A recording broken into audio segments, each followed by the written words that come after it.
The buzz is real. The Falcons are at the center of one of the most intriguing pre-draft stories in the NFL, and I'm here to give you all the details, so if you're a true fan and want to stay in the know, be sure to hit that like button and comment below. Go Falcons! Now let's get started and I'll tell you all about it. Now, it all starts with Kirk Cousins. Just days before the 2025 NFL Draft, speculation was rife, rumors were piling up, and now the Atlanta Falcons have flipped the narrative in a way that could send shockwaves through the league. This isn't just another press conference statement. This is strategy, power moves, and potentially the future of this franchise on the line.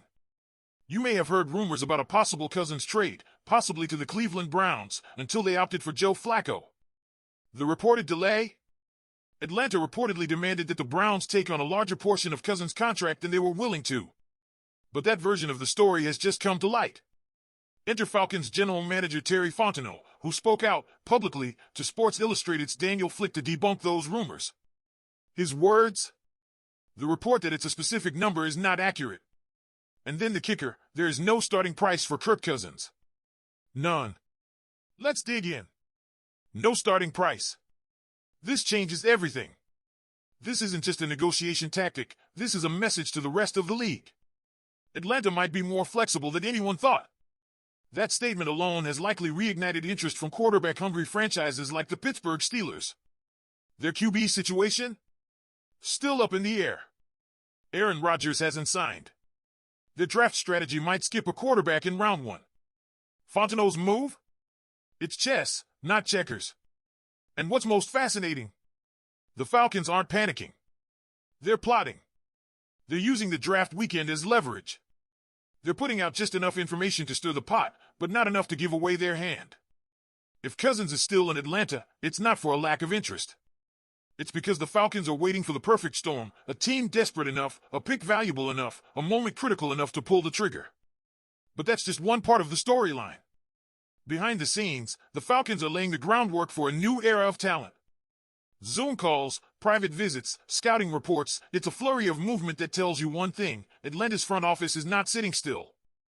Last week, they had a virtual sit-down with Miami's Samuel Brown Jr., a wide receiver with a tantalizing mix of size and speed, 6'2", 195 pounds, and a 4.44 40-yard dash.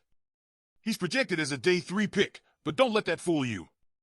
This kid transferred to play with Cam Ward, the projected number 1 pick, and still put up respectable numbers: 36 catches, 509 yards, 2 touchdowns at Miami after posting 800 yards and 3 scores the year before at Houston. That's production, versatility, and upside. But Brown isn't the only prospect drawing Atlanta's attention. The Falcons have also checked in with UCF's Kobe Hudson and USC's Woody Marks, another wide receiver and a dynamic running back. And then there's the heavy hitter, Alabama linebacker Jihad Campbell. A projected first-rounder, Campbell's top 30 visit signals just how seriously the Falcons are looking to upgrade on defense. Fontenot confirmed it himself: we have to take an impact player. And most fans, let's be honest, are crossing their fingers that player is on defense. After all, Atlanta ranked 31st in the NFL with just 31 sacks last season. That's not just underwhelming, that's alarming. So what's the move? Atlanta's got the 15th pick in the draft. The mock drafts are leaning towards front 7 upgrades. Think linebacker. Think edge rusher. Think someone who can immediately disrupt opposing quarterbacks and bring some much-needed teeth to the pass rush. And they might have found their guy. In a recent mock draft from Pro Football Focus, the Falcons land Mike Green, the NCAA's sack leader out of Marshall. Let that title resonate. 23 sacks and 53 hurries over 2 seasons. A 92.4 overall grade and a 91.4 pass rushing grade in 2024. That's elite. Mike Green isn't just a fit. He's the type of explosive athlete who could turn Atlanta's defense around overnight. He dominated the Senior Bowl. He's ranked 12th by PFF. The potential is sky high. But the Falcons aren't putting all their eggs in one basket. They're casting a wide net. They're expected to bring in Alabama edge prospect K. Robinson for a top 30 visit. Robinson recorded 4 sacks and 6 QB hits in just 9 games. He's raw, sure. But his burst and length? NFL ready. He's a traits-first, development-friendly kind of guy that can thrive in a rotational role early and blossom in the right scheme. PFF calls him twitchy and traits-y, the kind of bet that can pay off big if developed correctly. And the need is urgent. Atlanta lost linebacker Nate Landman to the Rams. Lorenzo Carter? Gone to the Titans.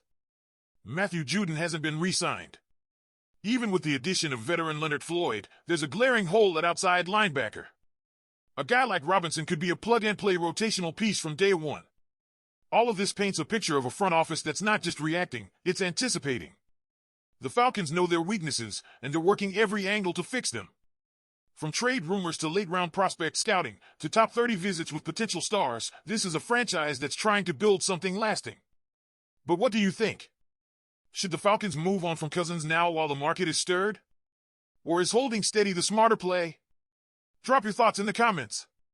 And just when it seemed like the Falcons might follow a predictable path in the draft, they surprised again. The absence of important names on defense like Matthew Judon, who has not yet been re-signed, and Lorenzo Carter, now with the Tennessee Titans, along with Nate Landman, who joined the Rams, left considerable holes. The arrival of veteran Leonard Floyd brings experience, but it is far from enough for a defense that finished the season with only 31 sacks, the second worst mark in the NFL. That is why the interest in K. Robinson, Alabama's edge, goes beyond curiosity. It is a necessity. Robinson, projected to go in the middle of the draft and ranked as the 119th best player by PFF, brings a promising athletic profile. Despite being inexperienced, his explosiveness and wingspan are already NFL standard. He is the type of player who, if developed in the right way, can become an essential piece in Atlanta's pass rush. This strategy by the Falcons, mixing veterans with young prospects, shows long-term planning. They're building a new identity, layer by layer, and that includes bolstering every department, including the offense, with names like Samuel Brown Jr. and other prospects monitored in virtual meetings. And that's where the most explosive element of this equation comes in, Kirk Cousins. Even with the world's eyes on the draft, the possibility of a trade involving the quarterback remains in the air. Terry Fontenot's statement that there's no price tag on trading Cousins may have been a direct message to franchises like the Steelers, who are still searching for a QB. With the 15th pick in the draft and the possibility of adding talent like Mike Green, the NCAA sack leader, or Jihad Campbell, a linebacker from Alabama, the Falcons are in a unique position to transform their roster. The draft could be a game-changer, whether it's by strengthening the defense or by making a bold move in the quarterback market. And now I want to know, would you trade Cousins if the right offer comes along? Who would you take with the 15th pick? And what do you think of the team's strategy so far? Comment below and let's talk about it. And if you want more content like this, leave a like and subscribe to the channel. Come with us to follow every step of this Falcons rebuild. This season promises to be great, and you won't want to miss a thing. Go Falcons!